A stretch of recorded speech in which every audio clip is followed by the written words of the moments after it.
Okie dokie. So I just finished defacing my book.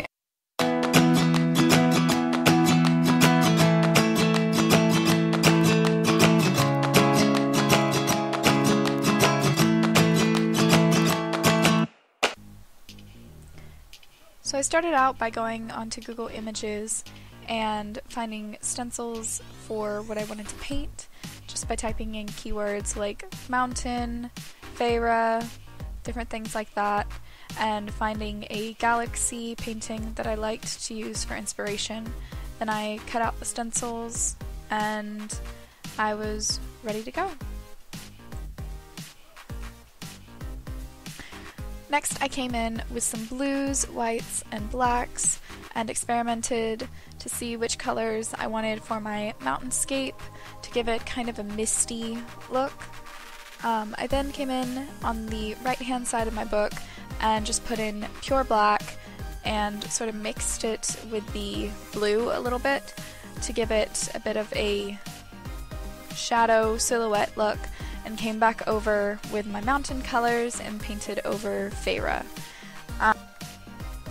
Next I came in and overlaid my printout of my mountains so that I would have a stencil for them, and I went to work on the galaxy. The galaxy was by far the most fun. I came in with a just white to make the colors pop when I eventually got there, and I initially came in with a brush and then I sponged it out to make it look a bit more cosmos-ish.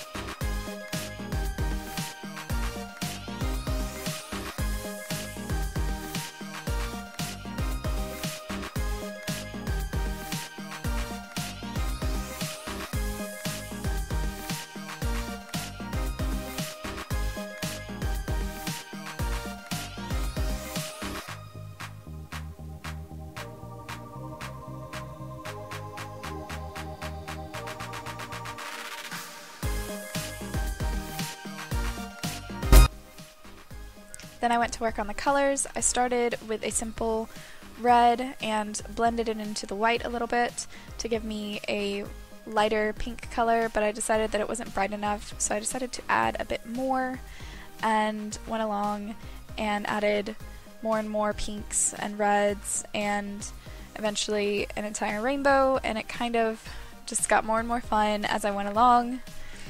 If you end up deciding to do this, make sure you do have an array of colors ready for your cosmos, because it is so much fun the more colors you have, and I ended up having to blend a lot of my colors, but it was still incredibly fun. For my green, I ended up using a darker shade of green mixed with a yellow to get the color that I wanted, and I used a metallic blue, so my blue ended up being a bit more shiny than my other colors, but I fixed that at the end. I came in with a brownish purple and overlaid it with some blue to give a darker, less vibrant purple, and I went over the black some for a deeper red. So next I came in and overlaid black on black and separated the colors with a little bit of black and sponged it out for good measure.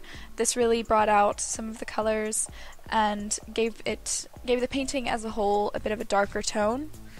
I was really happy with how this turned out. This is a little experiment, but I loved how it turned out.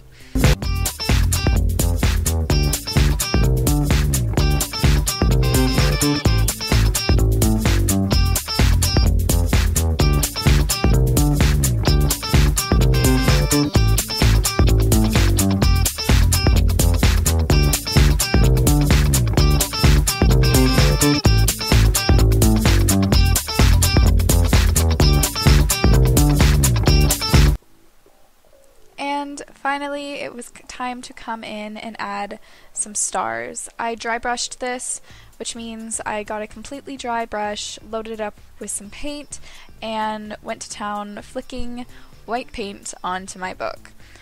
And I was very satisfied with the results of this. I've only done this a couple of times, and it's usually hit or miss because sometimes the dots of paint end up being kind of huge, but I liked how it turned out this time, so I was pretty happy with it.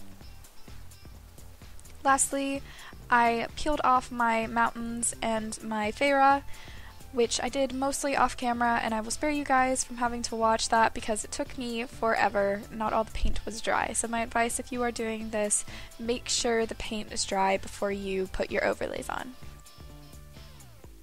I had so much fun designing this take on the cover and take on the story, really, and I really hope you guys like it. It was kind of a trial and error thing for me. I made a lot of mistakes along the way, but you know, there's a first time for everything. If you guys would like to see me do more of these, then leave a like on this video or leave a comment. You know, comments work too. I can read, I swear. Maybe. And if you didn't like this video, then there's also a dislike button at your disposal, so you know, click it as many times as you want. I would much rather you hit the like button, but hey, that's just my personal preference. Don't let me tell you what to do. Alright, well, thank you guys, and I will see you guys next time.